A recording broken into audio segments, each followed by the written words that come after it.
Good morning बच्चों। कल जो है हम लोग बिहार के कैबिनेट मंत्रियों के सूची एवं विभाग के बारे में पढ़ रहे थे। ठीक है, उसमें जो है सो 3 वीडियो बन चुका है, उसको आप लोग देख लीजिएगा। ठीक है, उसी में 25 नंबर और 26, 27 और 28 नंबर ये 4 जो है उसी टॉपिक में इसको भी लिखना है। ठीक है, तो 25 नंबर में देखिए लिखे हैं कि अनुसूचित जनजाति मंत्री कौन है। आपके जो टॉपिक है कि बिहार के कैबिनेट मंत्रियों की सूची एवं विभाग, तो आपसे पूछा जाए बिहार के अनुसूचित जनजाति मंत्री कौन है, तो क्या जी नाम बताइएगा? रमेश ऋषिदेव। उनका पूरा क्या नाम है? रमेश ऋषिदेव के नाम से जाना जाता है। उसके बाद 26 नंबर में लिखिएगा पशु एवं मत्स्य पालक मंत्री। पशु एवं मत्स्य पालक मंत्री जो है सो बिहार के कौन है, तो क्या जी नाम बताइएगा? उनका क्या नाम है? पशुपति कुमार पारस। पूरा नाम क्या है? पशुपति कुमार पारस के नाम से जाना जाता है। उसके बाद से 27 नंबर में लिखिएगा पिछड़ा या अति पिछड़ा विभाग मंत्री। क्या लिखे हैं? पिछड़ा एवं अति पिछड़ा विभाग मंत्री कौन है? क्या नाम बताइएगा? ब्रिज किशोर बिंद। उनका क्या नाम है? पूरा ब्रिज किशोर बिंद के नाम से जाना जाता है। ठीक है, उसके बाद 28 नंबर कला एवं संस्कृति मंत्री कौन है बिहार के, तो क्या नाम है उनका? कृष्ण कुमार ऋषि। क्या लिखे हैं? तो कृष्ण कुमार ऋषि के नाम से जाना जाता है। ये जो सो टॉपिक है ये समाप्त हो चुका है। उसके बाद जो है नया टॉपिक का हेडिंग बनाइएगा और उसमें लिखने का प्रयास कीजिएगा। ठीक है, देखिए ये भी जो है सो सबसे इम्पोर्टेंट टॉपिक है।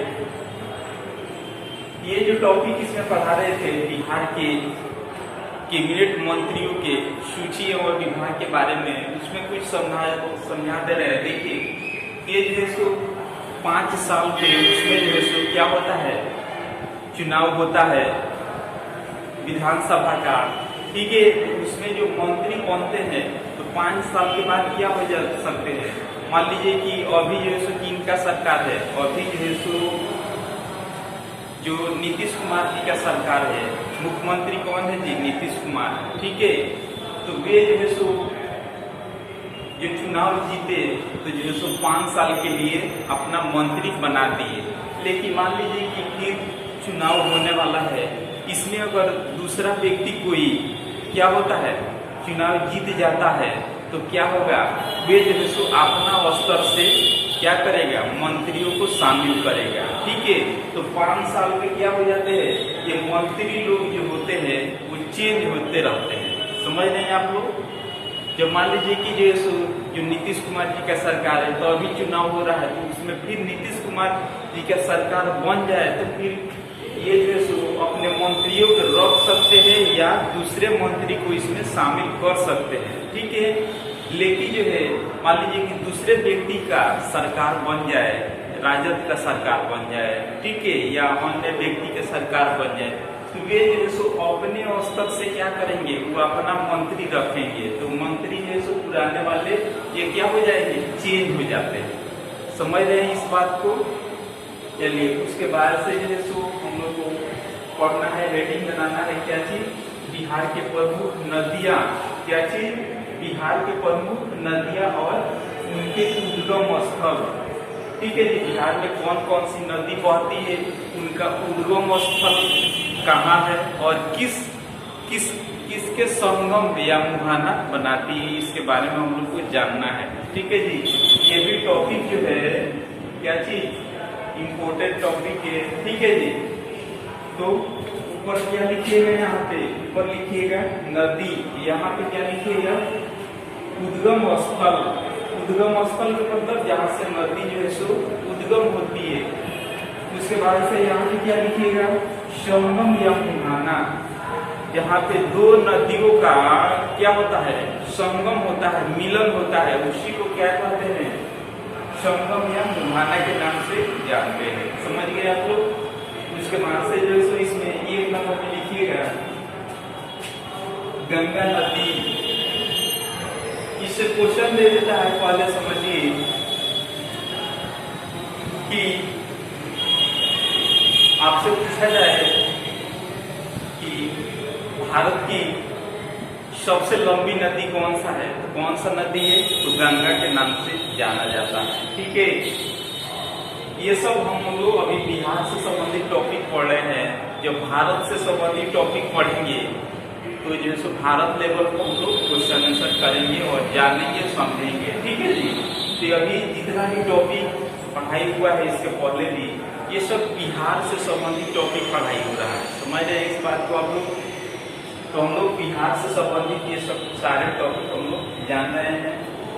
तो एक नंबर में क्या चीज लिखिएगा गंगा नदी। इसका उद्गम स्थल कहाँ है जी, इसका उद्गम स्थल गंगोत्री ग्लेशियर, जो बर्फ का जो ग्लेशियर है उत्तराखंड में। ठीक है जी, वहीं से क्या होता है पिघलता है। ठीक है जी। तो इसका जो उद्गम स्थल क्या लिखिएगा गंगोत्री ग्लेशियर। क्वेश्चन में क्या चीज लिखिएगा जी, ये उत्तराखंड से उद्गम होती है। कहाँ से, उत्तराखंड से ये उद्गम होती है और ये जो सो कहाँ पे जाकर के मिलती है जी, ये बंगाल की खाड़ी में जाकर के गिरती है। कौन सी नदी, तो ये गंगा नदी। कहाँ गिरती है, तो बंगाल की खाड़ी में जाकर के गिरती है। समझ गए। उसके बाद से जो है दूसरा नंबर है गंडक नदी। गंडक नदी जो है सो बहुत फेमस नदी है। ठीक है जी।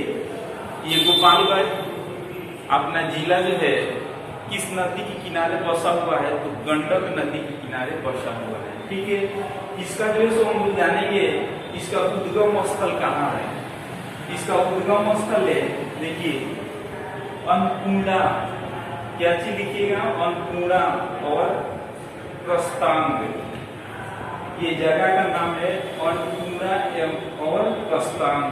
और पोस्ट में क्या चीज लिखिएगा नेपाल एवं तिब्बत के मध्य हिमालय। जो नेपाल है, नेपाल देश, और जो है सो तिब्बत, ठीक है, वो चीन के सीमा से लगता है। ठीक है, उसी के मध्य हिमालय से क्या होता है, ये जो है सो गंडक नदी उद्गम होता है। वहां से उद्गम होकर के क्या होता है, वहां से उद्गम होकर के इधर गोपालगंज होते हुए कहाँ पे मिलता है जी, ये बंगाल, ये जो है सो ये जो है सो गंगा नदी में मिल जाता है। ठीक है, गंगा नदी में जो है सो जो सोनपुर है उसी के समीप जो है सो जाकर के कहाँ पे जी, ये गंगा नदी में जाकर के मिल जाता है। कौन सी नदी, तो गंडक नदी। इसके बारे में जानेंगे। उसके बाद तीसरा नंबर हम लोग जानेंगे बूढ़ी गंडक नदी। ये जो है सो गंडक नदी है। और तीसरा नंबर है